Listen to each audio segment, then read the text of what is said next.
कटक सदर थाना फुल्लखरा निकटस्थ आमण पंचायतर प्रथम पूर्वतन सरपंच जिला परिषद सभ्य अडालिया सेवा समवाय समितिर सभापति राज्य कृषक मोर्चार संयोजक विशिष्ट समवायविद सासळ गाँवर वयोज्येष्ठ मुरबी क्षीरचंद्र दलाईंक सदा सर्वदा समस्तଙ୍କ हृदय सबुदिन रहिबे।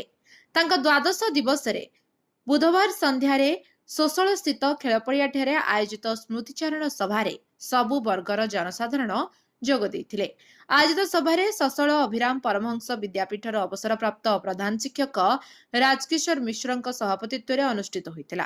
एही स्मृतिचारण सभारे कटक सदर विधायक प्रकाश चंद्र सेठी, पूर्वतन मंत्री विजयलक्ष्मी साहू, बीजेपी राज्य उपसभापति गोलोक महापात्र, बीजेपी राज्य मुखपात्र दिलीप कुमार मल्लिक, कटक जिला बीजेपी सभापति सुकांत विश्वाल, राज्य महिला कमिशन सदस्य प्रतिभा सतपथी, कटक नगर बीजेपी उपसभापति स्वाधीन महांती, प्रताप राउतराय, आमण सरपंच मानसी पृष्टि, बंधुचरण साहू, पूर्वतन कॉर्पोरेटर प्रमोद कुमार महापात्र प्रमुख अतिथि भाव जोगदे कहिथिले जे क्षीरोद भाई एकाधारे जड़े सच्चोट, दक्ष, राजनैतिक, दृढ़ संगठक, समवायविद, सफल कृष्ण समाजसेवी, परोपकारी व्यक्ति थिले। से सबुबेले तलस्तर लोकंको किभଳି विकास होई परिबो से दिगरे काम करुथिले।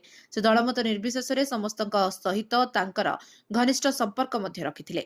से सदा सर्वदा प्रत्येक व्यक्ति हृदय अमर होई रहिबे बोली अतिथि माने स्मृतिचारण सभारे मत व्यक्त करथिले। एही श्रद्धांजलि सभारे पूर्वतन जिला परिषद सभ्य अजय कुमार मुदुली, प्रमोद कुमार राउतराय, सुभाष राउतराय, विजय कुमार पुष्पाळक, जितेंद्र दलाई, नवकिशोर सामंतरायଙ୍କ समेत सासळ गाँवर समस्त युवक तांको द्वादश कार्य सहयोग करथिले। क्षीरचंद्र दलाईଙ୍କ बड़ पुओ तुषारकांत दलाईଙ୍କ समेत परिवार लोके एथिरे सहयोग करथिले। शेषरे भजन समारोह अनुष्ठित होइतिला। कटक सासळरू स्मृतिरेखा बारिकको रिपोर्ट, लिव लाइफ ओडिया।